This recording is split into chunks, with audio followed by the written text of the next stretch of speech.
Jordan. Michael. We're back.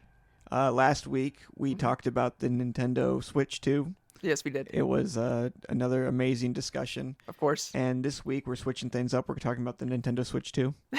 As we should. Man, oh man, that Direct sure was something. It sure was. In so many ways and in so many connotations, I suppose.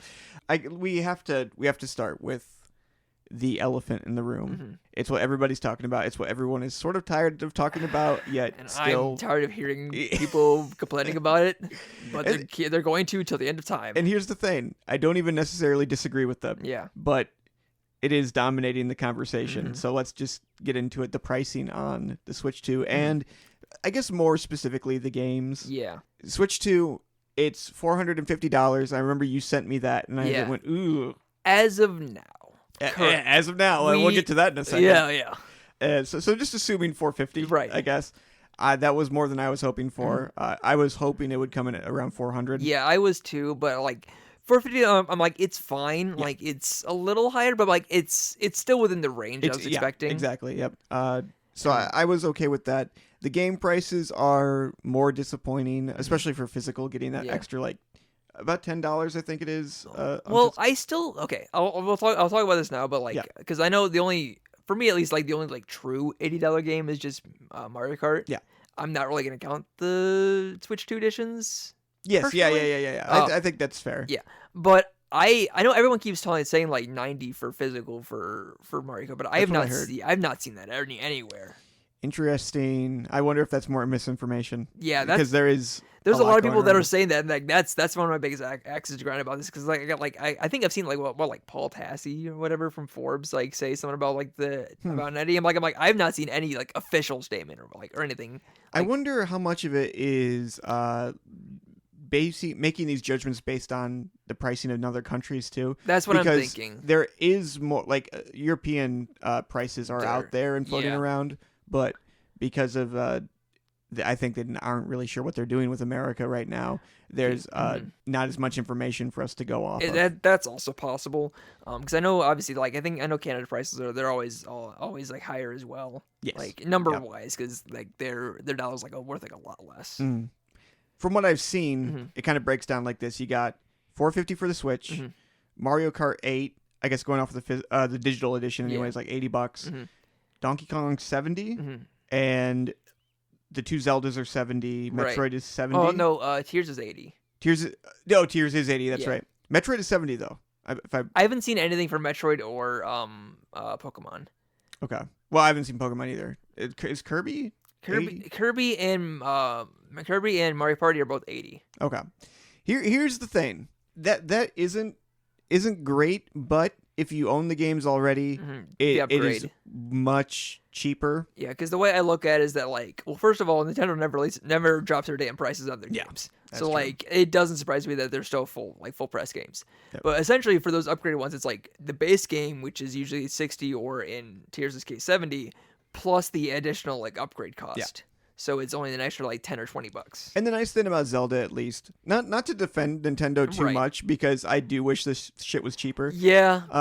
The Zelda ones, at least if you have the expansion pack, are free. Free upgrade, yeah. So that's nice. And also, let's say you don't want to pay that, you can still play the games on Switch 2 in backwards compatibility mode, and they will also just get those kind of natural upgrades on better hardware. Yeah, like the DRS I think is gonna stick more to its upper range as well as the frame rate. Yeah, so that is good to know.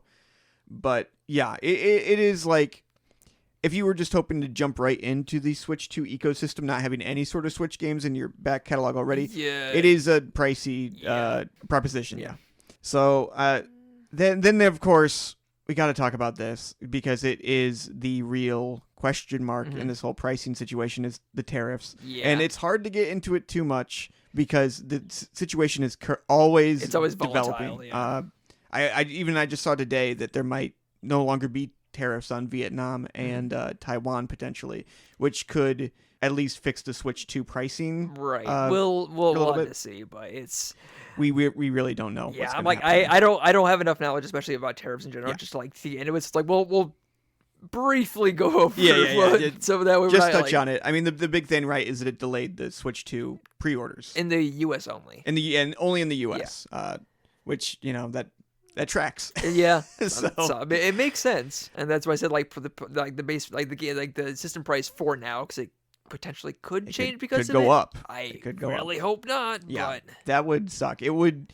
I have a limit on it. I think I could maybe justify, and this is only because I'd be splitting it with another person, like a $500 console plus a game. That is really a lot of money. It is. But if it stays where it is now, I'm pretty confident at least I'll be able to get it at launch. Right, because my theory is that the $450 price is taking into account the tariffs ahead of time. Pre-calculating. Yeah, pre-calculating, and then ended up being a lot more. And they're it's like, we gotta backtrack.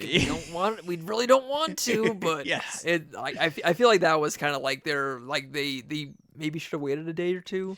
But again, it's been such a volatile. It's hard to know what to do right now. As far as that might be why they didn't even put it in the direct itself. Yeah, I wonder if they were working on that price down to the minute almost. You know what I mean? And they're like, well, we got to put it out. We got to release this, and we'll cut out the price now. And we'll upload it later, and hopefully it'll kind of settle itself. And it's it is worth saying that the price is something that did not leak. Yeah. No, I mean a lot of things did get talked about. The Switch 2 editions have been talked about forever now, but that's something that no one had any insight into until probably because they were debating trying to figure it out yes. back and forth until the last minute.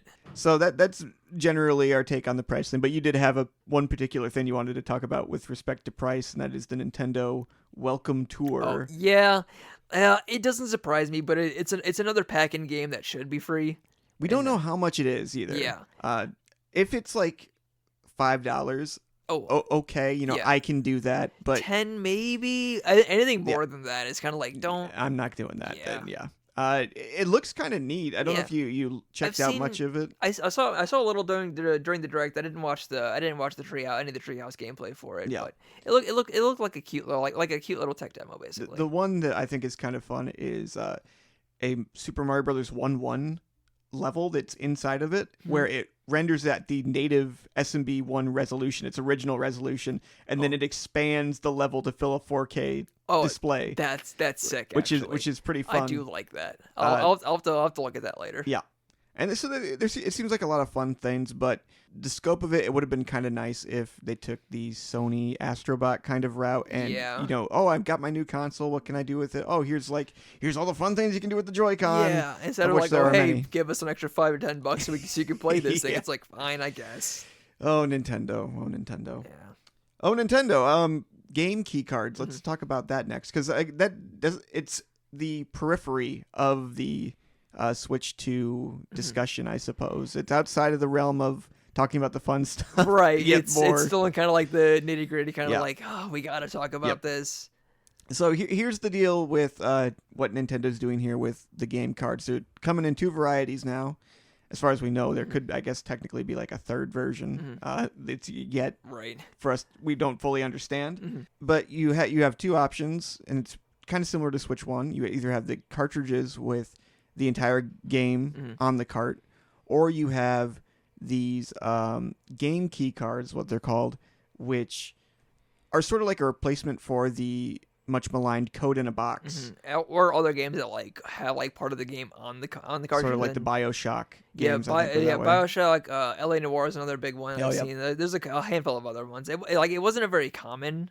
No, not at all. But it did happen. It did happen. And the idea is, okay, you put the cartridge in, and that cartridge sort of acts as a license for the game. So it downloads the game to your Switch, and as long as you have the cartridge, you can play it on that console. The nice thing about this is that unlike Code in a Box situation, or I believe the other previous cartridge-based key situations, is that you could potentially resell this cartridge, or even just let someone borrow it, or let someone borrow it, and it's not tied to your account. Yeah, from what we know, it could change in the future, but there's been nothing that says that's going against it. Right now, it seems like an upgrade in terms of consumer friendliness over the previous situation. So I Well, let me be completely clear here. I don't prefer it to the Right. games being just on the cartridge. But it's an upgrade to what we had. Exactly, which is the important thing, I Mhm. guess.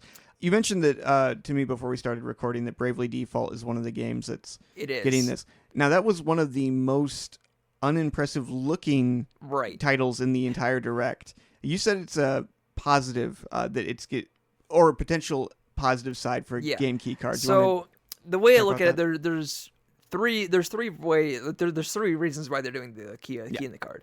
First one, the game is too damn big. They can't fit on like the largest one.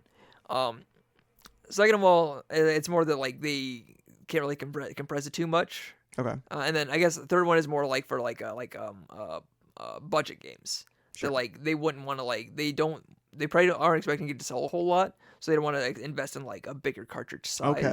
Yeah. Because like Bravely Default, it's only $40. Right. And then I think it's because like the other cool thing about like about these cartridges is that, like on the game case, it'll even tell you like, hey, here's how much storage you need to have on your system. Because Bravely Default, it's only like 11 gigs. Okay. So yeah, so it's not a very economical use of one of those. We could have talked about this with pricing too. Cartridges are much more expensive than the discs are. So there is kind of a Switch tax based on the fact that they are a cartridge based ecosystem versus disc. Yeah.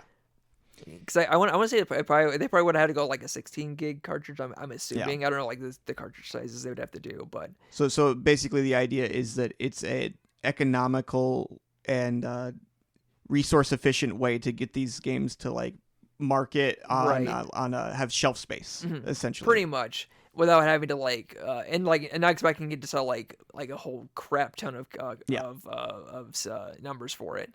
And then it's not necessarily just going to be on the digital storefront more, putting it in front of people's eyes. Yeah, be like, hey, here's this game. Yeah. It's cheaper. It's one of the like a cheaper game. You don't fully own it, but it's a way to have it still physical. Yeah.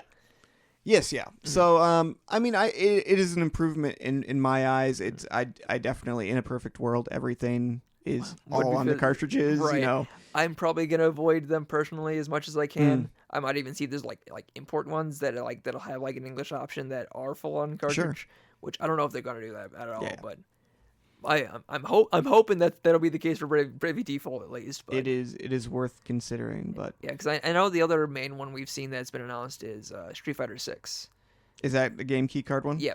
Okay. But because that's 16. I think it's like 50 some gigs, which I'm like that makes sense why that one's on key card then. I believe that because they would need the 64 gig yeah card then, and from what I hear, those are extremely expensive to produce. Which I'm surprised. We can talk about it later. That Cyberpunk is doing that. Yes, it is, which is pretty neat. Well, we'll talk about that later though.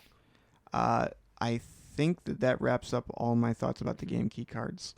Let's talk about fun stuff now. Yay. The hardware specs here. This was one of the genuine, like, eye-popping kind of surprises of the Direct, in that the screen is pretty damn good. Very good. It's not OLED, and I will say that's just slightly disappointing because the OLED Switch looks amazing. It is from what I've seen, it looks good. Yeah. It is beautiful.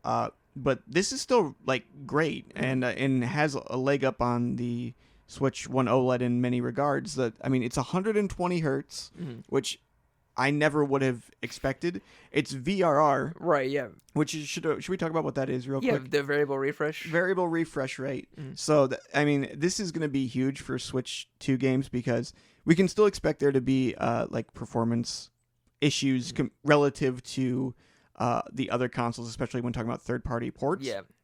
VRR is going to smooth out those inconsistent frame rates, at least in a handheld mode. Right, so that way it's not going to be as jank, look as almost PowerPoint-y in a way. Yeah. It's going to appear, it's going to give the impression of more smoothness, which is huge because I think both of us, especially towards the end of the Switch 1 generation, we're getting kind of sick of how cruddy some of the games, especially first party ones. And some of those are getting free updates on Switch 2, thankfully. Yeah, Echoes of Wisdom being one of them. Yeah, and the Link's Awakening remake. Yes, yeah. Hopefully it looks better. We'll see. But maybe the VRR screen will even fix anything. Yeah, even further. which is cool. It's a 1080p screen, which I think was definitely the thing we expected of all these. That was like the most expected one. Yeah, I was not expecting them to try to fit a 4K Not screen, at and then I'm all. like, Nope. I don't even know if there's really like any like true like 4K like handheld screens. I mean, maybe on like some like the higher end phones, but like those are also phones. Like The Analog Pocket might be 4K, Is it? actually, but it's a different aspect ratio too. yeah, So yeah. it's It's kind hard of to- not a apples to apples yeah, thing. yeah. It's also got HDR, which is another thing I wasn't expecting. Which HDR is pretty nice. Yeah. So I don't know. It's going to be one of the best screens I own, which is crazy. Wait, to think. I think it'll be better than my TV too. Actually, Even though it is just an LCD, it's still really really impressive. really impressive, and I can't wait to get a look at one with my own eyes. Some other hardware stuff. We got the confirmation from NVIDIA that it can use DLSS, but from the sources that I've been kind of listening to, there's no evidence yet that any of the games actually use it. Right. Which is interesting because generally speaking, they all look pretty nice still. Yeah. There's one wrinkle in that we'll get to later, but it has the capability to do it. It has ray tracing capabilities as well. Right. Again, no evidence that any game is using that. So far, far. like until we get like until like people like Digital Foundry can get there, be like go through like the nitty gritty of the game basically. Exactly. You got confirmation of the mouse, which we all expected, but I'm very happy about that. It was kind of cool. They showed some footage of the welcome tour, and they showed how it's got the gyro and the mouse together. Yeah. And I'm like, I don't think I've ever seen something that does that. Like, That's I think awesome. The main thing was the golf thing. Yeah, the golf. Yeah, demo. kind of like turning it and then like hitting it. It's so unique and like it makes a ton of sense, but there's never been a reason to make a mouse like that before. So but now there is. And so now there is. We'll see how developers can utilize it then. I do really like the hardware features here because you have the mouse, you got the mic. I think that's going to be. I can imagine that being a lot of fun. I don't know if it's something that will get used a ton by me. I kind of hope so, but we'll have to see. There's a few examples of things where I'm like, oh, that'll be really cool, and then I didn't end up using them on Switch 1. Another example would be like N64 Online. We're gonna have like Mario Kart night. It didn't really happen. We still might. But... We still could. Yeah. But it's just one of those things where it's like it's harder to utilize social features occasionally because everyone has a life when you're older. Right. If I was like a teenager, this shit would have gone crazy. Yeah, we would have been doing this at least once a week, if not more. So that's cool. The camera. There's a camera that's coming with it, but it's not included. I guess, It's $50. Yeah, $50 for it. I may get it because, listen, I know. No, caught. I'm a Nintendo shill. Okay. No, you're like. I'm like one of us is gonna get it. Did you see the Hori version though? That's the one I'm getting. The Piranha Plant. The Piranha Plant. I didn't know it was by Hori, but I did see the Piranha Plant. I'm like, that's kind of sick. That's the one I'm gonna get because again, I just love Mario. Mario it's a silly little guy. It is a silly little guy. One of the few silly little guys that has not been confirmed yet for Mario Kart. Oh, true. World. Yeah. We'll get to that. Yeah, we'll talk about that. Yeah. Oh, the backwards compatibility. We got to mention that. So we already alluded to it, but it is not straightforward as we kind of thought it was, and this explains a lot because early on in the Switch 2 leaking cycle, I guess, everyone was like, well, how is backwards compatibility going to work? Because it appears to be running on a totally different architecture this time. And it is, in fact. It seems to be a emulation meets hardware solution. Yeah. Where the way they talked about it in the developer interview I read is that there's like a layer that transcribes the Switch 1 code into Switch 2 code in real time. Right. Which I think is very similar to what Zelda Skyward Sword and the Mario All-Stars collection did for some of its releases. Yeah, but suffice to say, it's not straightforward, and because it's not straightforward, there are some incompatible games. It looks like a lot of retro collections. From retro collections and like some other like weird like third party games. Like I know a lot of the like I know the the first Mega Man Legacy Collection, a lot of the arcade archives. Either can't boot or they have like issues during gameplay. I didn't notice any of the Nintendo titles from the arcade archives on there. No, I think as far as I know, all first party games are like completely compatible. Yeah.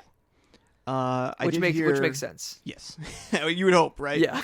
I did hear that Doom Eternal is one of the games that is not working, as well as Rocket League, I think, is another one I saw. So there are some like bigger titles that still need either a patch or something to get fully up and running. I would say I'd assume for Rocket League there's probably going to be like a Switch 2 version. Yeah, I know so, Fortnite's getting one, and I think Fortnite's also on the list. Yeah, so it's like at least a Switch 1 version. But I'm like, if there's a Switch 2 version, why are you downloading the Switch 1 version? Like, right. It would still be nice for at launch day to have as high compatibility as possible. Yeah. And it seems like Nintendo might be reaching out to developers and saying, "Hey, can you guys?" I think they've been doing that. Like, while they've been like working on them, they'll be like, "Hey, do like XYZ for this," and it'll work perfectly on Switch 2. So. You're right. So hey, I mean, it remains to be seen just how good the backwards compatibility is, but it is one of the features I'm looking forward the most to messing around with. At least for me, like none of my games are on the lists. Yeah. I think Legacy Collection is the only one, but like that's it. Sure. I mean, for me, I mostly the games I play the most are first party Nintendo titles, and then Balatro. Yeah. And I don't think Balatro's on there. Balatro's not on there. Do not worry. I can always buy it a fourth time. I'm a lost soul. What can I say? I need to have a word about Balatro with you. Let's not. So I think I'm pretty much good. And then I'm just curious to see the innate improvements to graphics, because that's always been something that I've been very interested in. I am glad that to kind of put a cap. Well, no, there's one more thing, but just as far as like performance and all that, I've been very much waiting and hoping for Nintendo to have a console that I don't kind of wince at playing as far as the technical aspects of it go. And so this is very exciting for me. Yes. And maybe the biggest point of improvement that they could have revealed, honestly, was just that apparently the eShop is going to be better. God, I hope so. What they said is, like the quote was something like, even when like a bunch of games are on the screen, it'll still run normally. I'm like, you guys could have figured it out in Switch 1, to be honest, but that is good to hear. I mean, the first way to fix it is to get rid of all the terrible shovelware. God, all the AI slop. Hopefully, I mean, I assume that the eShop itself is carrying over, and you're just gonna be able to purchase Switch 1 games probably directly. I guess there's kind of is a wrinkle in this now because they can't guarantee compatibility. So maybe the Switch 2 eShop will only import in games that have been verified. Ooh, that would be smart. I think that's what they should do. I hope so. Get rid of that. Get rid of the AI slot in the process. Exactly. So we'll see there, but and they also added some new features. I would need to look back and see all the ones that they did, but apparently there's like a recommended for you tab now. Ooh, that'd be nice. Good. Yeah. That just fixed the eShop. I can't believe they didn't update it in all the years of the Switch 2, really, or Switch 1. Yeah. But I think that's all we have to say about the hardware. And general stuff. Not much else I can think of. It's looking pretty good. Let's talk Mario Kart World. Mario Kart. They so this was technically revealed back in January. Yes. And then this was its first formal unveiling, I guess. And man, it looks good. But like the thing that instantly struck me watching the trailer is just like everybody is here kind of idea. There's so many weird little guys, like the Moo Meadows cow. They put the cow in. That was like just brought a smile to my face kind of moment. And then a few other ones that I've seen is like Bonefish. Yes. Yeah. And then, I can never remember the name of the guys walking around on Serena Beach. The Cataquacks. Yeah. I saw one. I'm like, how are you driving a car? Like a Goomba, a Goomba's driving a car. But I'm like, I kind of figured, like, at some point I knew the Goomba was gonna be a car, a playable character. But it's a Cataquacks. It's like, why are you a playable character? Like the Mario Sunshine representation is actually pretty awesome. There's so in there. I did see Pianta. The snowman from Mario 64. I did not see He's that. in there. The crabs from the original arcade Mario Brothers. I did see the crab. I'm like, there's so many it's like the side something. I can't remember. Sidesteppers. Sidesteppers, yes. I can't remember his name. Did you see that the money coin bags from Mario 64 are also playable? I love it. they're called coin coffers. I didn't know that. I knew that. Yeah, recently. there's so many weird. I'm like, why? Like, first of all, why? But also, like, yes, give me more weird little guys. On top of that, there's like a ton of costumes for the characters, and this time it's not annoying because it's not like a pink gold peach situation where it's like, okay, we just put like a shitty texture over top of the model. It's like a mid game. Like mid game costume change. Yeah, that's true. Well, it's true too because it's weird. You can select the costumes individually from the character select, seemingly, from what I saw in like some treehouse footage. But then also they showed Mario like eating a burger, and he became like, was it Farmer Mario or something like that? Like because that was the trailer. I'm like, hold on. I'm like, why are they changing like mid level like character like giving costumes? I'm like, that's cool, but like I don't understand it. I do have some speculation about that, but we'll save that for a little bit later. It's the point is. The roster is absolutely insane, and I don't feel like we've even seen the whole thing. No, yet, so. I do not. I'm like, there's got to be way more than this. This is Penguin. Did you see the Penguin from Mario 64 is in there? He's there. I love it. It's Who dumb. isn't here? I'm like, it's dumb, but I love it. I need more. Let's talk about like I guess the track system, and this kind of ties into the more open world nature of this, which was something that I think one of us speculated was that the game would be more open world like. I've seen comparisons to like Forza Horizon, which is pretty funny. Which is a weird comparison. I wonder if there was some inspiration from the Nintendo Labo 3, which had the cart. It had a cart that could transform into like a boat, and there was like an airplane as well, and it was kind of an open world driving thing. It was pretty bare bones, but it was still it's like a tech demo for this game, basically. Yeah, exactly. That sort of idea. I think it could be a lot of fun. It depends on what is in the open world as far as like the exploration part. Is it going to be worth doing, or is it just going to be like I just kind of feel like driving around. Yeah, kind of like get your buddies together to go drive around, do whatever you want. I'm hoping that there are incentives to do that. One that I think would make the most sense, and I know I brought this up on the previous podcast actually, was if there's missions that you're given out in the open world. Give us mission mode again. Yeah, absolutely. We haven't had mission mode since what? DS, right? Yeah, I think so. So that would be pretty cool. It looks like a lot of the tracks, all the tracks I believe are tied together for one thing, which is crazy, and like I just love this more open world Nintendo. I mean I'm not the biggest open world guy, but the way Nintendo does it has always been like perfect, pretty much. Because the way they're doing it is that like if you do like a Grand Prix, like every track leads into another. Yeah, which I'm like, that is insane, and I love it. Yes. I'm like, I don't know how it's gonna all work with all the tracks, but like, I want to see more of this. Absolutely. Is there any evidence that there's like more traditional tracks? They're just kind of like loops at all or anything, or is it always gonna be like the more Mario Kart Tour style things where? I don't know. There has been one track leak actually. Okay. Rainbow Road.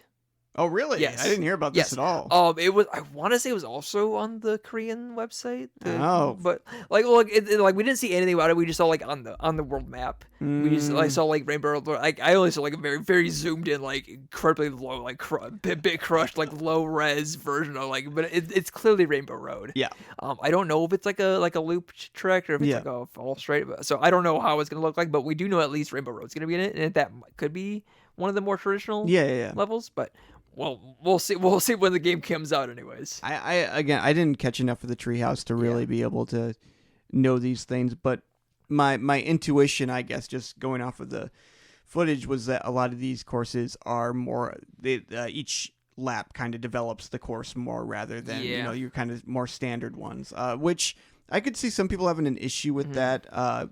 It certainly makes it harder to learn a course when it changes every lap. Right. I would say best case scenario, it would be like a normal like lapped one. Yeah. But on the third lap, like something changes and then it leads into being able to leave and go into the next to the next track. Right. Which it's all cool. One of the courses I did see, and I know for a fact that this one was kind of more of a one of those like non-traditional tracks, I guess you could say, is there's like a Donkey Kong level that looks like the arcade Donkey Kong, and barrels come down at you. I did not see that. And you're driving up it. It looks pretty neat. Maybe I did see that, but that's pretty sick. Yeah.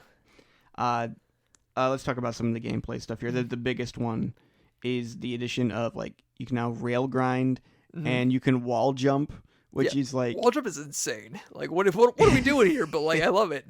Is this a new kind of racing game? The expressive platform racing game? Yeah, I guess. Odyssey obviously was kind of when I first started hearing that terminology of like the expressive platformer. Yeah. And this seems like it's bringing a little bit of that feel to kart racing. Which it feels natural to Mario. It should have elements like that. Like I love it. I'm like I'm loving all the more like expressive things like in all like all a lot of their games are doing. So I'm like I'm here for it. And raising potentially the skill ceiling too, I think is always good, especially with Mario Kart where it feels like there's just a handful of techniques just from what my experience playing the game. There's only a handful of techniques and then a bunch of RNG. Yeah. If you can increase the number of techniques that you can kind of get good at, then I think it's just a positive thing. Right. And it's just crazy to see like grinding and wall jumping in Mario. I don't know. It looks awesome. Yeah, like it it's like cool. when I watched the direct, like as soon as like one of the I think it's like Mario like got on like the rail thing, I'm like cool. I'm like I started grinding. I'm like hold on, like what are we doing here? Like this is weird. I like it, but I don't know what's going on. And the neat thing is that it seems totally within the player's control to absolutely initiate it. Unlike some of the gimmicks like in Mario Kart 8. Like the gravity stuff, that is neat as far as how you can design the course. But personally, it didn't really connect with me at all because it doesn't. It really just changes how the developers were able to like structure the levels rather than actually change like the gameplay feel. Right, because you just like basically like immediately go into the anti-grav or like the underwater you automatically turn into like the underwater thing. Same with gliding. Yeah, this is much more in the control of the player to be expressive. So I'm totally for it. Oh, absolutely. Which is kind of interesting because I guess on the other side, as far as like expressiveness, we got an opposite situation here with the kart customization. Now, personally, I have hated the kart customization stuff ever since it was introduced. You can select different karts in this one, which is unsurprising. Yeah. But I've always hated the fact that there was just like no like developer designed karts anymore seemingly, and it's just like it's like hey, here's all these parts, exactly, put them together to see which combination looks like it feels best for you. And usually what it was too, and this is why I didn't play 8 online at all, is there was the dumbest looking kart you've ever seen is the best one to play as, and everyone uses it, and you just have to use it. Wasn't like the Wiggler one was like the big one for a while, I think, something like that. I remember the little Mario Galaxy bug guys who are also a playable character now. There's a lot. It's one of those. Yeah. Use the teddy bear wheels on the. It's just like it looks stupid as fuck. Yeah, so. I've never really done like any sort of like, especially like Mario Kart Online. So I'm like I don't want to deal with the sweaties online. Yeah. But even just playing locally, it's not something I ever want to invest any time into thinking about. So I just go, A button, A button, A button. What did I get? Okay, whatever. I don't care. I'm more like I have one that I like to use. I'm like I'll go through and pick those up, but that's about as far as I'll go. I guess the question here is since we're getting rid of kart customization, are we still gonna have like the Mercedes cars or whatever they were the Benz and like the Silver Air or whatever? Are we just gonna have those straight up in Mario Kart finally? I hope so. They're so dumb and I love them. I think my favorite thing that I saw is on the kart side of things is I'm pretty sure the car rather from 3D Hot Rally is I think being represented. I think you mentioned that before to me. Yeah. So I love all the little references to old Nintendo stuff. And this game seems to be embracing a lot of that history that makes us fans happy because it's thing we know, but whatever. I'm okay with it. So, sometimes it works out well. Yes. And usually for the most part, Nintendo does it really well. They do. They pander to me very nicely. I'm like literally the Leo like oh I know that thing. Give me more, but I know that. This is a direct on the 17th. Yep. For Mario Kart, and I will be watching it live, maybe on my Twitch channel even, which would be fun. What time is it at again? I'd need to check. It's probably too early for me. I know I have that day available, so I'm gonna make the most of it and enjoy some new Mario Kart news. Which I guess we can real briefly speculate on this one, since there will be an update rather soon. Yeah. Those costumes, right? You're wondering like what's going on with changing like mid race or whatever. I think that the costumes are going to be the main collectible in this game. Ooh. Where you'll drive around every course. Who knows? I'm going to say there's like 40 courses or something. Every course will have one or two of these hidden like shortcuts or side roads or something with that item, and you need to collect it in order to add that character to your roster. It'll be the first time where you're really unlocking characters since like I think Double Dash was the last game to have anything like that, or maybe DS, whatever. I think DS, because I think you had to unlock like Rob and a few other characters. Yeah. So this will be. And there's just going to be a ton of them. That's why there's so many characters, because there's just going to be a ton of them to find. You'd be like, oh, here I found this secret spot with, Pianta in it, or whether it's under the palm tree, or something like that. It's like, oh, I finally found the penguin here, like, that'll probably, that might even lead into, like, game chat. Be like, hey guys, hop on game chat, like, let's go around the world and, like, find the different characters, and like, oh, hey, I'm here, here's this character, and I'm over here on this, like, find this other character. I think it would be a huge motivator, and one of the best ones, because here's the thing, right, is that there's only so many things that they can really dole out now. I guess one of them, because in Mario Kart 8 the main thing you unlocked was like kart parts that you never used, and this one you could potentially unlock new karts. I think that is a fair thing to assume. New karts, new characters though would be huge, ginormous, like having to actually engage with the game before you're able to, get your favorite guy. Right. Some people might be a little upset about that because they just want to be able to play as, I don't know who's a weird character. Blooper, the blooper nanny, right out of the box. But you need to find that blooper. Damn it! like work for it. You got to work for it, and then once you get it, go find other weird little guys. I miss unlocking characters. Honestly, I think it's one of the things I really loved about Smash Ultimate was that I actually had to unlock everybody that time, even if it was just a tad tedious. Yeah, but it's still like the process of being like, hey, I actually had to work for it instead of like already having it to start off with. It's something to be excited about and something to work towards. And I mean, I just think Mario Kart World is looking great. And I think that would be the cherry on top, basically. Absolutely. We'll learn if I'm right on the 17th. I'm almost positive. I hope you are. We'll see. All right, let's talk about the other big one here. And I don't know how much we have to say about it, actually, because more limited information and all that. Donkey Kong Bonanza. This is maybe the long-rumored 3D DK game, which has been talked about since at least... I was living in my old apartment when the leaks started coming out about this. 2019? Oh my God, has it been that long? It's been a long time. It's crazy how long this game has been rumored. I'm pretty sure it's been at least since Odyssey came out. Yeah, that sounds right. That's crazy. That's a long time. That's insane. Yeah. But this game is the first to prominently feature that Donkey Kong redesign. I mean, Mario Kart World uses it. Second, Mario Kart World, but this is like, I guess, like confirmation that old DK is gone. He's dead. We took him out back.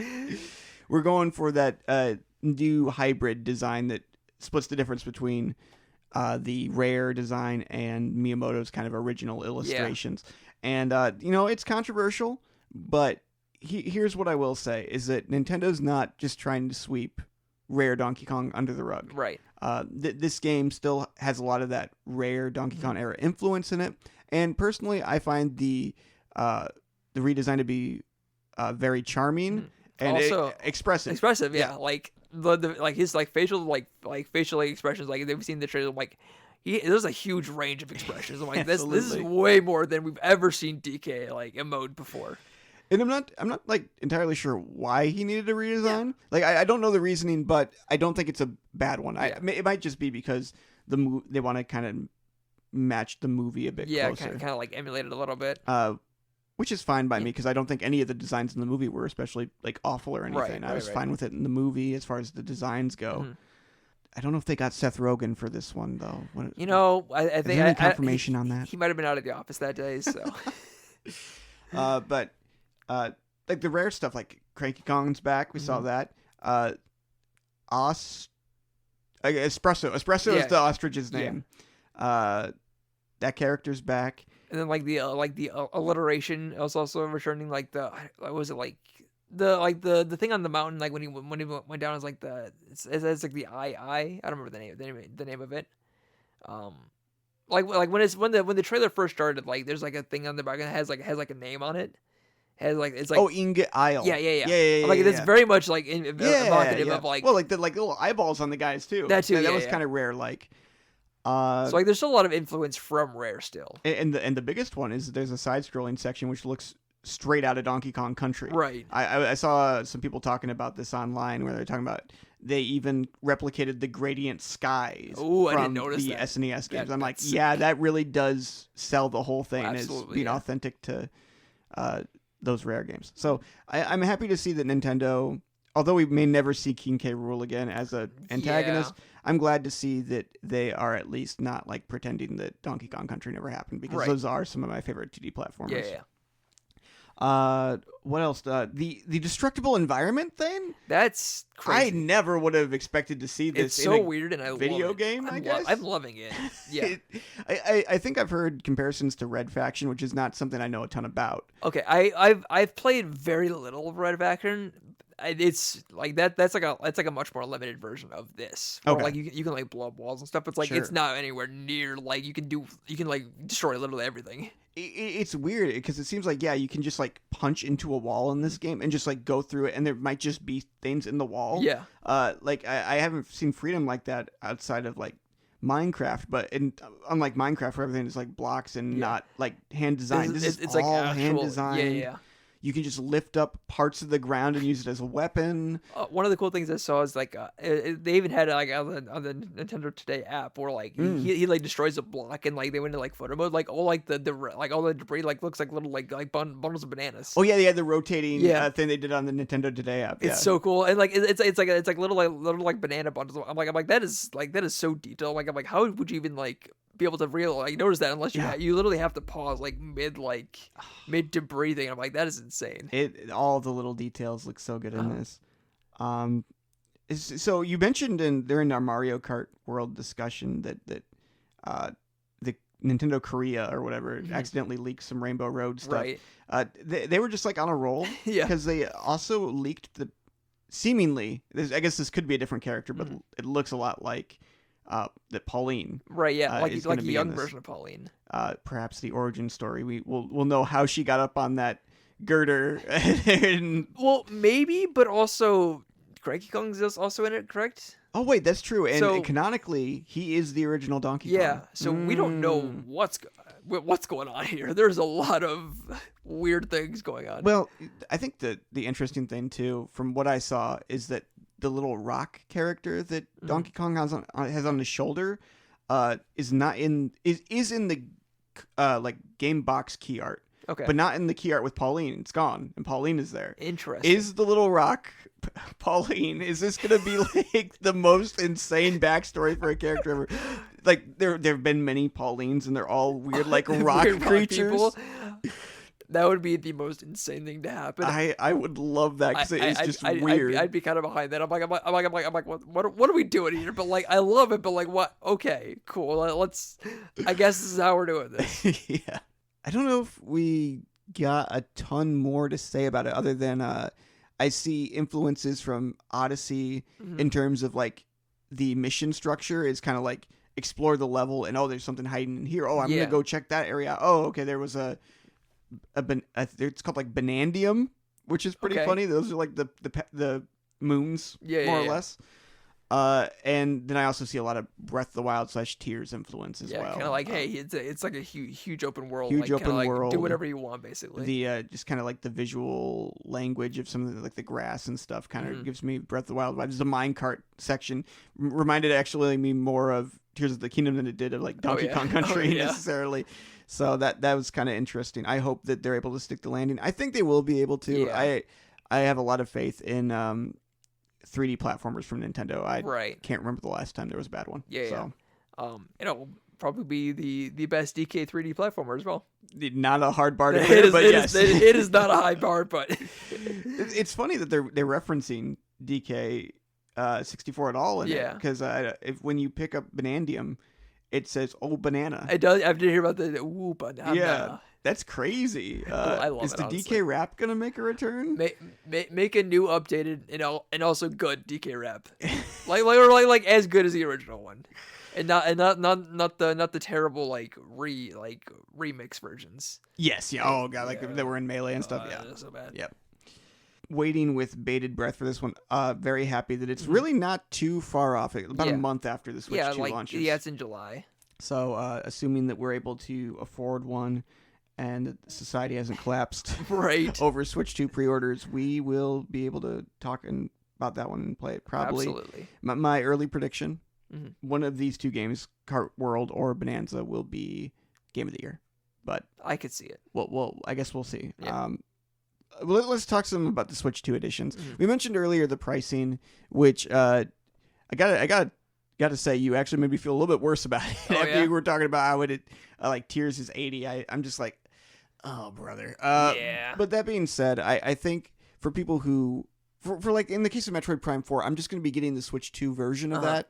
So paying $70 for that or $80 or whatever it is. Yeah, I'm hoping that'll be just $70. I want to say I saw it was $70, but who knows what. Again, who knows? But that doesn't really bother me because I don't already own it, I guess. It's one of those things where as a physical collector, this might be kind of like a nail in the coffin for me, I guess. Situation. I agree. I think I agree with you there. I just will not, even if it is the complete Switch 2 edition on like a Zelda, for example, I cannot justify buying a new version of Zelda at a higher price just for the admittedly nice visual update that it's getting. And honestly, the Switch 2 edition box art also kind of sucks. With the text. Yeah, I agree. I hope that there's a reversible cover art so you can like turn around and not have all that text on there, but we'll see. If someone would do it, it'd be Nintendo, to be fair, because they are usually pretty good about their reverse covers and stuff. Speaking about cover art here, I guess before we get into the Switch 2 edition discussion entirely, have you seen the Mario Kart World cover art? I did. I don't. I think I did. I did very briefly. I didn't really look too deeply into it. I saw that one and I saw Bonanza. They wrap around, so the spine actually has part of the artwork on it. Ooh. It looks pretty nice actually. I haven't seen the spine, so I'll have to look at that later. I've heard some complaints about the visual design for the cases. Personally, I like it. I like that. I mean, I was talking to you before about like how are they gonna distinguish the Switch 2 from the Switch 1 in terms of design and like making them look different enough to people know they're a different. It looks pretty different enough. The addition of that little PlayStation or whatever style like bump at the top. Yeah, I feel like it should be like a little thinner. They could definitely make it a little bit thinner.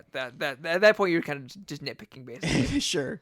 But I think the biggest thing is that instead of like you look at Switch 1, they all have that same red side. Yeah. Switch 2, it's going to be colorful and unique and hey, here's part of the game for it. It's going to piss off some people who like that kind of uniformity, but for me I'm down with it.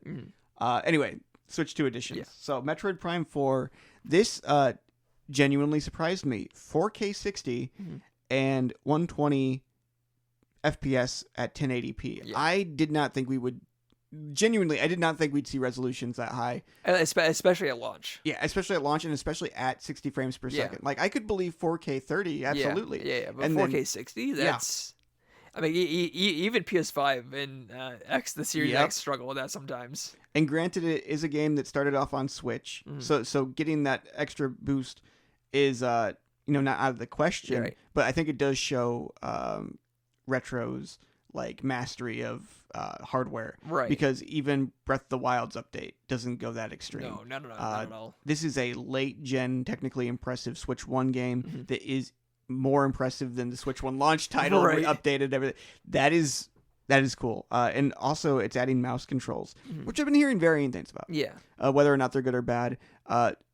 The people who I've been listening to who went to the not the press people, but the people who went to events. They all said it feels great and it's how they're going to play it. So. I'd assume it'd probably be similar to the Prime Trilogy version of the games. Yeah. With the pointer control style. Yeah. For me though, this is just way better because I'm not a huge fan of Wii pointer controls. I think they're a little bit cumbersome, and I just don't like holding my wrist like that at the sensor bar. That way you kind of like have it like down. Yes, exactly. More like an actual mouse. Exactly. For Yep. FPSs. Yeah. I did see some people already 3D printing little enclosures or whatever, or like slots that you can slot Joy-Con into to make it feel more like a mouse. Okay, I could see that. Yeah.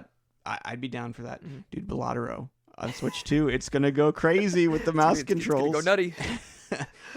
This looks really good. I can't wait to play it. Are you which one would you play in more, the 4K or like the performance, or the like graphical version? I have an answer for you here, potentially, I guess, because we actually don't know that much about handheld mode with any of this stuff, how it performs in handheld mode.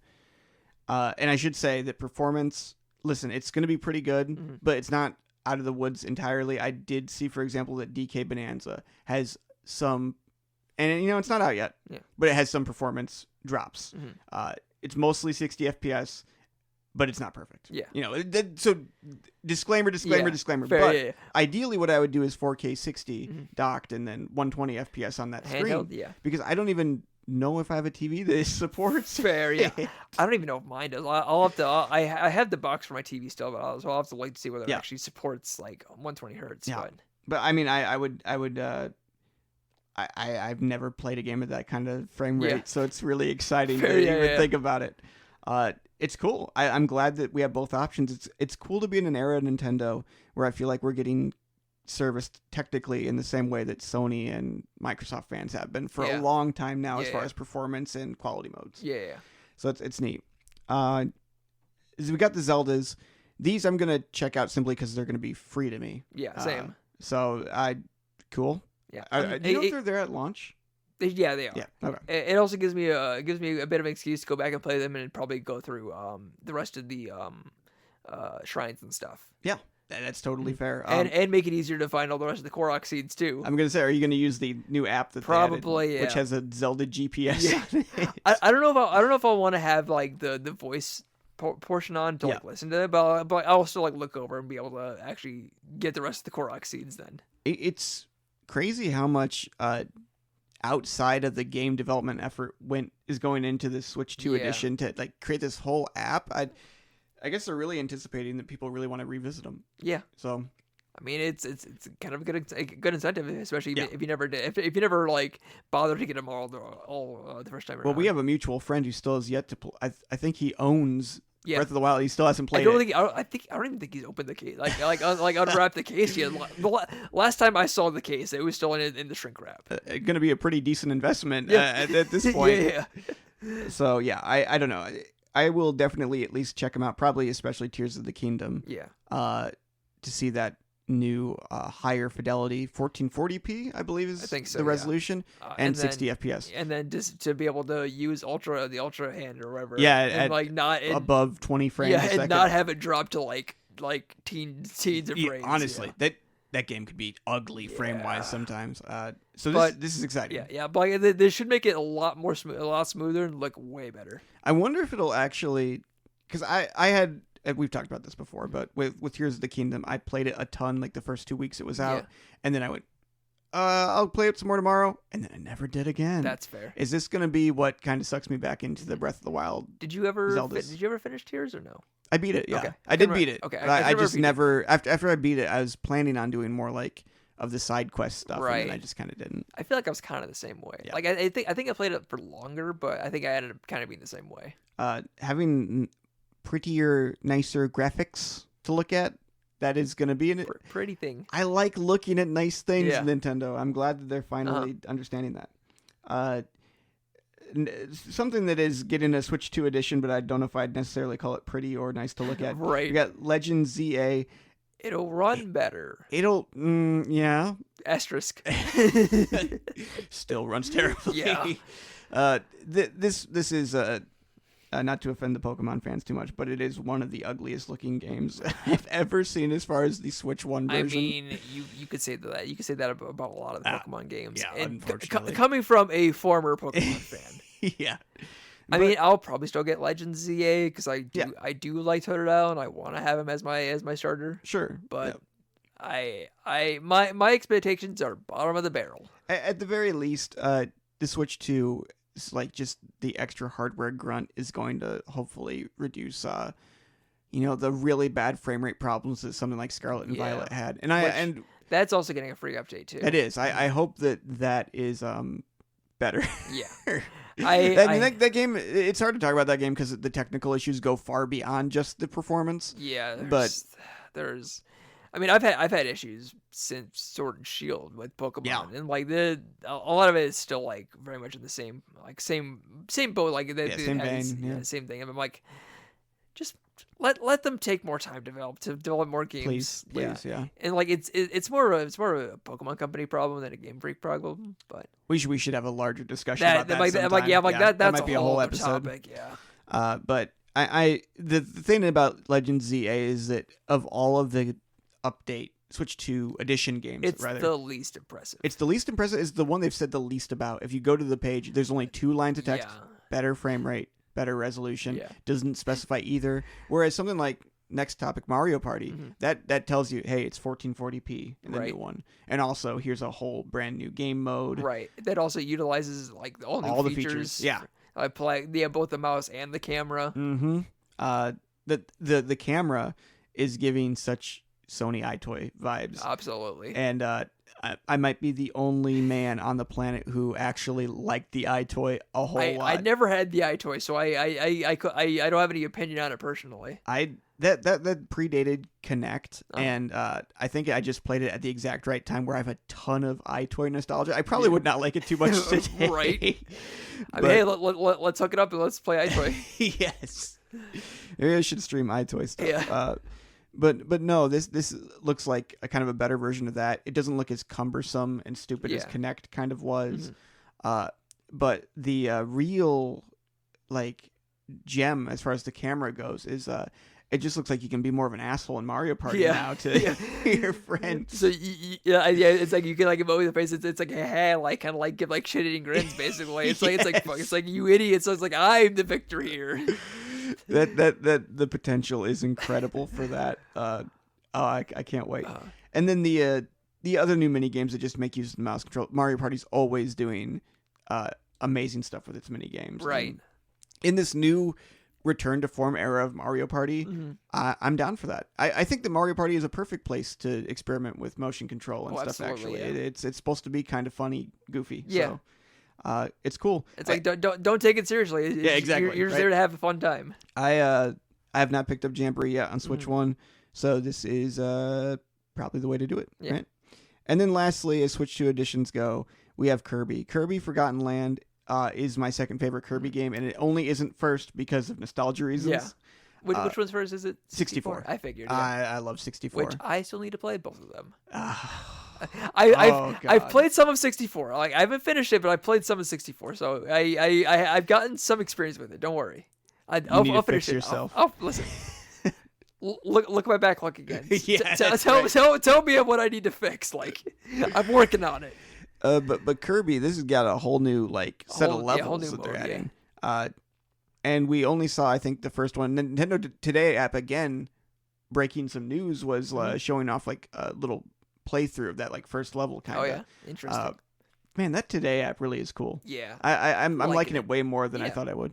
Because like it's also just like buggy down with a lot of stuff. It's like, hey, here's little tidbit stuff, and then the news. It's kind of got the scrollability, but it stops you. It says no. It's like no, don't waste your life anymore. No, it's like you can now choose to go to the news section. It's like you don't need to keep going. You don't need to keep scrolling. No doom scrolling, please. I actually unfollowed some Nintendo news accounts on my Blue Sky feed because I'm just like, I'm free. Yeah. I'm free. I don't need. I can just know about the important stuff from this. I do follow. There's like an unofficial Nintendo. I follow them as well. Yeah. So I'm like that's the like one of the only ones that I follow on Blue Sky. There is the chance that Nintendo just completely converts to Today. I think it's unlikely simply because there's a much bigger audience, especially on Twitter. Yeah, exactly. But it's nice that there is an option for people like me who would prefer less social media in my life. Don't want to doom scroll. Exactly. Speaking of Kirby, though, because there's really not much more to say other than I look forward to playing the new campaign. Kirby Air Riders. Did you have any inkling at all that this might be what Sakurai was Absolutely working on? not. Yeah, me either. Because like when it first showed up, like I thought it was going to be like more Smash, Yeah, because like, I think that's kind of how like that's one of how I felt too. Yeah, The art style was identical. because I think that's how like one of the character like updates was what like Kirby on the Rosalina yes, vibes. I yeah, think. yeah. And I'm like cool, more Smash. I'm like, I figured it was gonna happen. Then like it like transformed to the Warp Star. I'm like, wait, what are we doing? What's going on? Then like it like went to like the down like back behind it. I'm like, Air Ride 2. There's like Air Riders. I'm like, there it is. It just shows that Sakurai's name means something Absolutely. when they have director Masahiro Yeah, Sakurai. it's like there's my boy. That's wild. He's doing it, everybody. And listen, I'm not like the biggest like Air Rider or Kirby Air Ride like fan of all time. I barely play Air Ride personally. But I have done some city trial in my time. I've enjoyed that. And listen, I will play any Sakurai game. Yeah, so Sakurai, whatever he does, it's gonna be a banger. Absolutely. And this is his first time with Kirby since Air Ride, I think. Yeah, I think it's his first time returning to anything Kirby. Not counting obviously Smash Brothers. Yeah, you know. but yeah, like direct Kirby. Yeah. Like I think he had a little involvement with like Amazing Mirror, kind of like a producer kind of role, Sure. but like nothing like hands on. Yeah. So this is really cool for a whole lot of those surrounding reasons, I guess.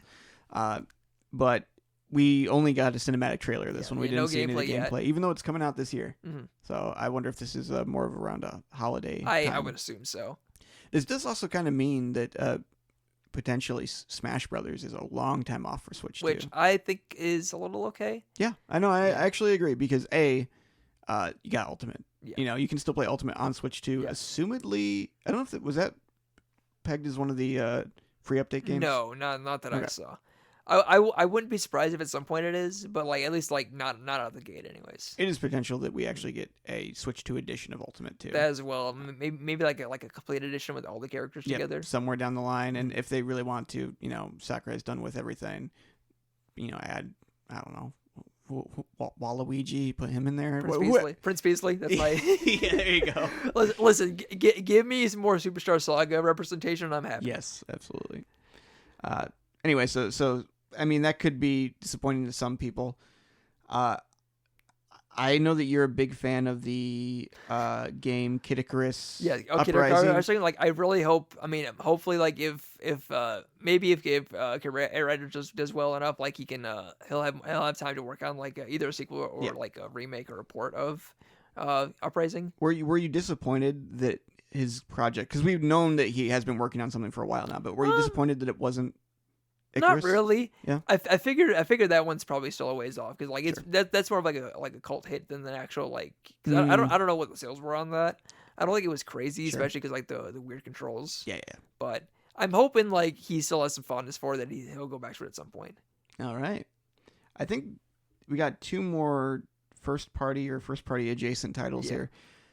Dragon Drive, which we almost forgot about, is one of the most forgettable games potentially ever. It looks fine. It looks weird, but like not like the silly weird, kind of like it's interesting. The visual language of this game is just very boring to me. Yeah. It's all gray robots. Like there's like I wish it was more like ARMS, where yes, like it's like absolutely. weird different characters, but ARMS has great character designs and a great soundtrack. The game that surrounded it was just a little bit bare bones. Yeah. Dragon Drive has potentially some fun gameplay, but that is the only thing. Yeah, like visually it looks boring. You know what it reminds me of? Huh. Do you remember that brief point in time when Metroid Federation Force was first introduced as just Blast Ball? Yeah. And people didn't even know it was a Metroid thing. Right, yeah. It was just called Blast Ball. I was like, oh, okay. Yeah. This looks boring. Yeah. And then Metroid, I'm like, oh, this is worse. You're right. It's kind of giving me that. Maybe oh god, are we going to see Samus? They're going to be Metroid Dragon Drive. Please do not. Please don't. It's actually part of Prime 4. Don't I hate it. Don't. I'm like as soon as you brought up Federation first, I'm like first of all, flashbang. Second of all, I'm like do not curse me with the Federation Force 2. Drag X Drive. I'm like, do not wish this upon me. This is something that I will only be playing if it is a very, very, very cheap eShop title. That or like one of those like, oh hey, here's a free weekend to play it. Yeah. I did or that or too. demo at least. Yeah. I give a demo a try, but outside of that, Nah. and it didn't seem like anyone at the events either was like, "You've got to get Dragon Drive, everybody." I didn't even from the few that I watched. Like I don't even see anyone play it. I've heard. I think. Well, now I'm wondering if Vinesauce did play it. Yeah. Because I think he talked about it, but I don't Right. know. If he Yeah, like played it's it. like I've seen like a lot of the GVG guys like when they were doing. Oh, their, yeah. I'm like I don't think any of them even talked about Drag Drive. I'm like I don't even know. I don't know. I don't think this one's gonna be a big hit, It's everybody. not, no. Okay, then we have Age of Imprisonment. Which apparently is going to be canon, according to Really? Nintendo. Okay. The I guess they're caring more about that kind of stuff in the Breath of the Wild era. Yeah. To me, the stories of these games, the recent Zeldas, are kind of a weaker element overall. Yeah, It's not something I especially care about. Yeah, they're definitely more of a backseat thing, especially for like tiers, because like Yeah. all 4 dungeons is basically the same story. Yes. Yeah. Oh God. Yeah, but the less said about less said about it, the better though. I will say this is another example of the technical issues already arising with it, but the the Warrior series as a whole has always been kind of sketchy as far as frame rates. So yeah, it's not unexpected. Like outside of Hyrule Warriors, like any Warriors game, it always has drastic frame rate drops from somewhere, but.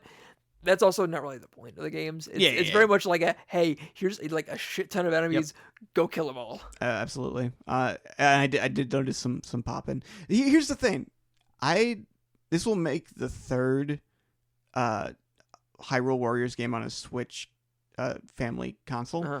I've not played a single one of them in all the time. I didn't even play Fire Emblem Warriors. I played Fire Emblem. I've heard that was like the worst of them. Is it? Like because like there's nothing because the only characters are either from Awakening, Fates, and then Marth. Oh. Okay. That's it. Like there's no other game in the series is represented there. Sure. So I just haven't gotten around to any of them, and I mean something tells me that this will not be my kind of game. Honestly, you play one Warriors game, you played them all. Gotcha. So gotcha. if you've played any Warriors game and you're not a fan of it, you're not really gonna like the Warriors games. Like the only one I've played in depth is Pirate Warriors 3. Okay. For One Piece, and I'm like I don't really feel like right. I'm like I don't really feel like I need to play another one after this. I'm like I played one, I'm good.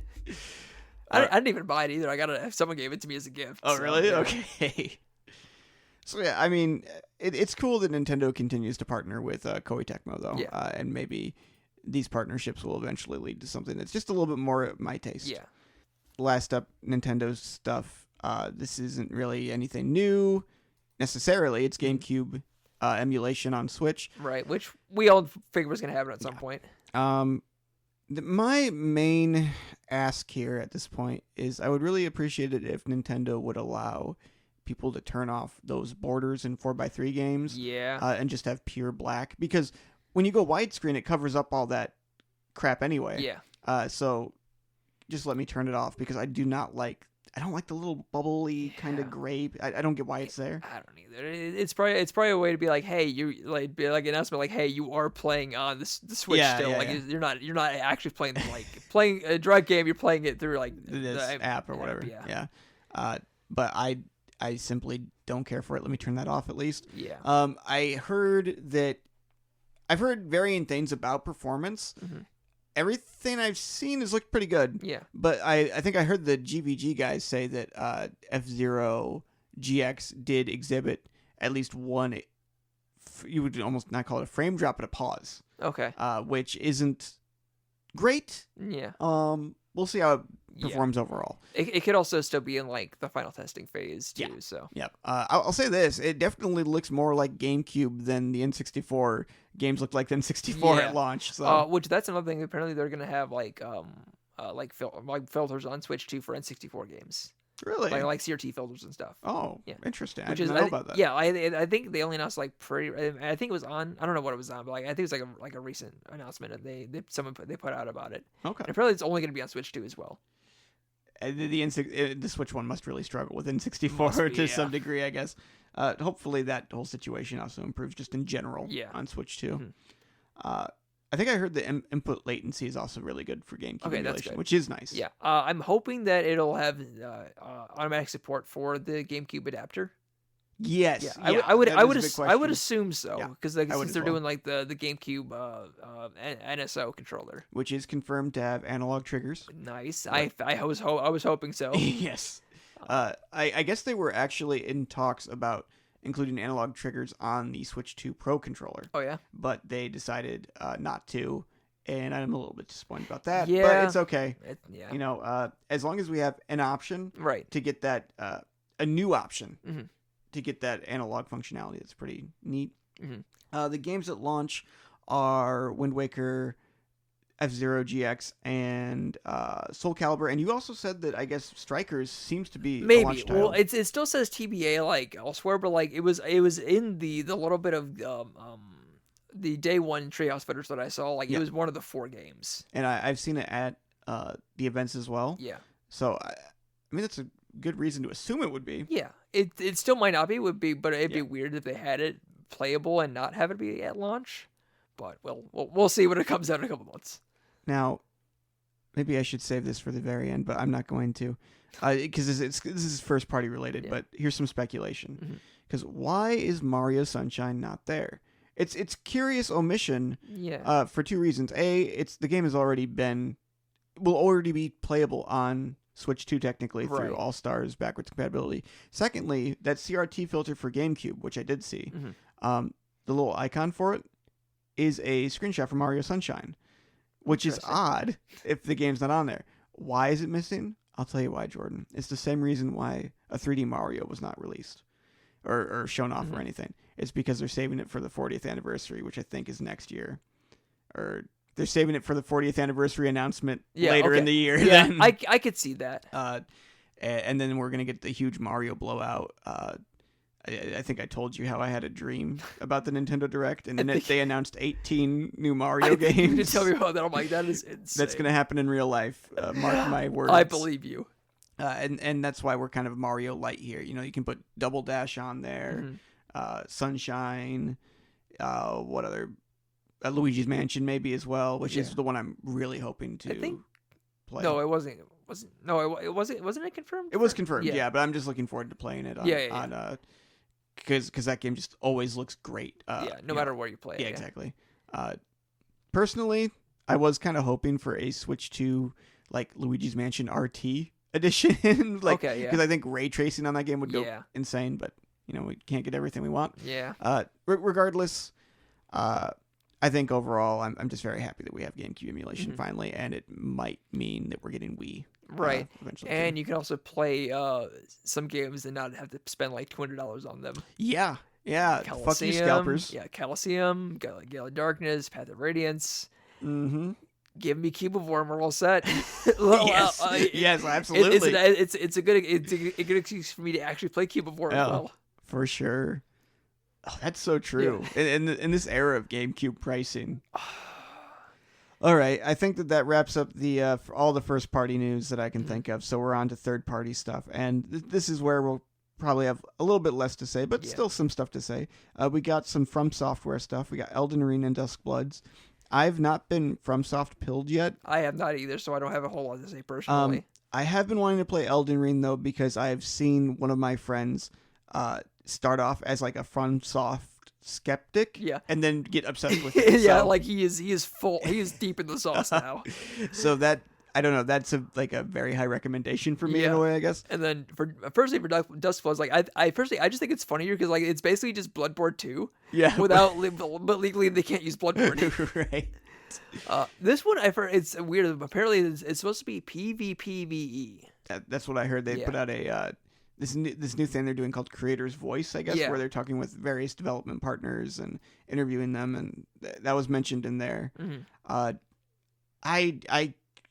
doubt I will end up playing Duskbloods, but Elden Ring is a fair chance that I'll actually give that one a go finally. I don't. I think for me, like personally, like the Souls like and like just like FromSoft's catalog, it just doesn't really interest me personally, like the gameplay kind of style. But it is nice to see that like they are trying to do more with Nintendo because like they did like the trilogy of Dark Souls on it. Now they're doing Elden Ring, and then they have an actual exclusive game as well, which is crazy to think about. It could be a huge reason for people to buy it too, like some of the more hardcore quote unquote hardcore yeah. gamers that have been sleeping on Nintendo. Right. In the same vein of games that I might actually give a go, we have Cyberpunk 2077, which one of the big games of last year. People sort of forget it was also a big disaster of the last generation as well. I will never. I refuse to forget how much of a disaster that launch was, especially for the Xbox One and PS4. God, it was delisting. It was a nightmare.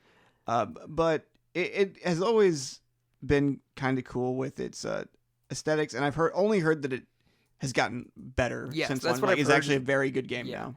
It's very much the No Man's Sky effect, where like Yes. it launches terribly, then they actually take the time and fix it. Yep. The cool thing too, I don't know if you knew this, but apparently CDPR themselves are working directly to port the game. Yeah. Yes, it's not like because I think it was Saber Interactive did Witcher 3. Yeah. And it wasn't in house for it. But like now it's like in house, like a port on Switch too. The thing about Cyberpunk as well is first of all, this is an example of a game that is going to be fully on the card. They've already confirmed that. Yeah, 64 and it's one of the bigger ones too. Yeah. And then apparently the build that is being shown to people. What, 7 weeks? I think it's only a 7-week-old build, and it already is very impressive what they were able to get out of the Switch. Yeah. I know performance people are still kind of like oh, like why are you still gonna play this on Switch? 'Cause I think like performance they're aiming for like 40 FPS. They are, and then quality is like 30 locked. Yeah. Which I'm like that's fine. I think it'll work, and like it's just impressive they're able to do this like alone. The cool thing about the 40 FPS thing actually is that we might be seeing more games that target that frame rate because it's evenly divisible into 120. Yeah. And that means that you won't get any awkward looking judder on the screen, on the handheld screen. And plus the VRR as well is going to help out a lot too. And so you'll get a bit more smoothness compared to 30 FPS, a bit better input response compared to 30 FPS, while not having to have the hardware demands of a 60 FPS game. Right. So that could become somewhat more standard on Switch too, potentially. But that's all I have to say about that one. I may give it a try. It looks like it could be a lot of fun. Yeah. Deltarune. This is more maybe a you thing because I've tried to become an Undertale man, but it just doesn't click with me. That's especially fair. Well. I really like Deltarune. I'll probably still be playing it on PC because that's how I played chapters 1 and 2. Sure. If they put out a physical for Deltarune, I'll probably get it on Switch too. But that remains to be seen because I know this when it launches, like it'll come out on launch day for Switch 2. It'll be chapters 1 through 4, with 3 and 4 being the new ones. Yeah, and then there's still going to be 3 more, but those will be free updates. Since it's going to be $25. Like, because like they've said that like when it launches, it's gonna be like a paid game. Yeah. So when that comes out, it'll be $25 for the whole thing, and then when the extra 3 chapters come out, those will then be free updates for the game. Crazy. I really like it. It's very much like it's being built as like a parallel story to Undertale. Yeah. Because it has a lot of the same characters, but like none of the same like instances or like situations. Yeah. So it's very much. And there's even some characters that still have not actually shown up in Deltarune yet. Like Papyrus is like one of the big ones. He hasn't shown up yet. Okay. So like, well, it remains to be seen. There's a lot of weird stuff going on with the games. So they claim that it's only gonna have one ending, but we've already seen there's already like one like separate like alternate path you can do in chapter 2. Which it's weird. It's either called the weird route or the Snowgrave route. I won't go too much into it because I don't know if you still plan on playing the game or not. Who knows? Yeah, but basically, it's like there's a point where like you're with the certain character, and like you can either go on and do normally, or you can backtrack, do it similar to like the genocide route, and like kill a bunch of people, and like that'll like end up like a slightly different ending to it. Okay. And, like I don't know how that's gonna like affect like chapters 3 and 4. But we'll see, and we'll see whether he lives up to the still like only one ending tagline. Toby Fox, man. He's apparently like he even tweeted out like on like April Fool's Day. It's like LOL. Like and someone was like Shigeru Miyamoto himself like choking like Toby Fox to shut the fuck up and not tweet out like the day before the direct. That's funny. Okay, we got FF7 Rebirth remake integrate version. Yeah. No announcement for Rebirth yet, but it is the first of the trilogy has been confirmed. It looks pretty good. I've seen some comparisons with the launch PS4 version of it, and the Switch 2 version actually has better lighting because it is based on the integrate release. Yeah, the PS5 edition. This is one that I could see myself playing potentially. I mean, I like action RPGs more than I like turn-based ones. Yeah, but at the same you're wrong time, for thinking that, but that's okay. All right then, buddy. But at the same time, I've heard a lot of not great things about the story of this game, and if I can't get involved in a story of an RPG, then I'm just not going to have a good time at all. I feel like you kind of need to have played the original 7 ahead of time before playing, because it's very much like a loop kind of. But like some meta narrative stuff going on too. Yeah, or it's like there's points where it's like, hey, like you're going through it and it's like oh, like this is how it's supposed to be, but it's like we're changing it. It's like this, like it's to make it weird and like different, like and kind of veer off the path of the original game. So I'm gonna play the remakes at some point, but I'm gonna play the original first. So that's my stance on the game, at least. I don't have any real opinions on the remake games yet. What's your stance on this thing I have written down here? Yakizu. Yakizu 0. I need it, and I'm also mad that they're making me buy the game again. But this man can't stop buying Yakuza 0. I will buy it as much as I can on whatever I want to play it on. I love Yakuza. I know I gifted you Zero and Kiwami. You've played, which one did you start with? 0, right? 0. Yeah. So yeah, you've played a little bit. I started with Kiwami. I got hooked immediately, and I've played every game since. I will be buying it again, and I will be playing through it again. I think they said it's like 26 minutes of new cutscenes and like new. Wow. Yeah. Okay. And like because like they're adding new stuff. I know like there's a whole multiplayer mode which I'm probably not even gonna touch because I'm like I do not care about that kind of stuff. I just want the story. And Yakuza 0 especially probably is still one of, if not the best story in the franchise. It is incredible, and I need you to keep playing it at some point because it is amazing. There is a chance that maybe the Switch 2 version is really what's going to do it. Maybe, because I know it's like you have it on PC, and obviously you don't have the best setup looking directly at what you're playing on. But I do think you'd enjoy it. I mean, maybe if I buy it, I'll just let you borrow my copy of the game. All right, and you play it that way. So, if you have not been Yakuza pilled, please do. It is amazing. A lot of like both amazing heart-wrenching stories and the wackiest shit you've ever seen. Next up on the docket, got Split Fiction, which I am a huge fan of the game It Takes Two. I didn't. It's one of those games that kind of snuck up on me when I played it. I'm like, I don't think this will be that good. This is like the best game on PS4. Okay, gotcha. I haven't really played any of his games. I do have his first game, the Brothers Tale of Two Sons, but I barely played it. The only one I've played is It Takes Two, but after that, I'm kind of like sold on the guy's work. Yeah. So I guess I have played like maybe like an hour or two of A Way Out. Yes. But I did enjoy what I've played of that one. I just it's a very uncommon game that is so tied to co-op. Yeah. I don't think you can't even play it single player. You have to play co-op. If you could play it single player anyway, I think it would just be lame as shit. Yeah, so. It would not play it. Like it wouldn't be as fun. So I'm looking forward to.